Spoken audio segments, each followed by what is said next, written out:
want to create workplaces that are fair, where people feel safe to be heard, where they are safe to be heard.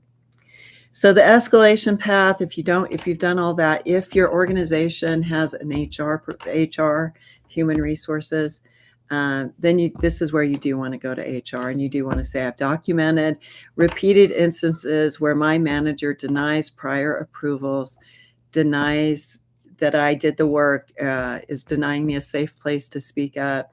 And here are my records, here are my documentation.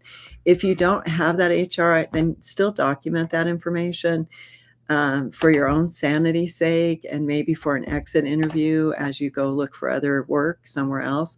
Hopefully an environment that's conducive to workplace understanding, collaboration, and dignity. So you can document it for your own records for your exit interview. If you have HR, definitely document it for HR.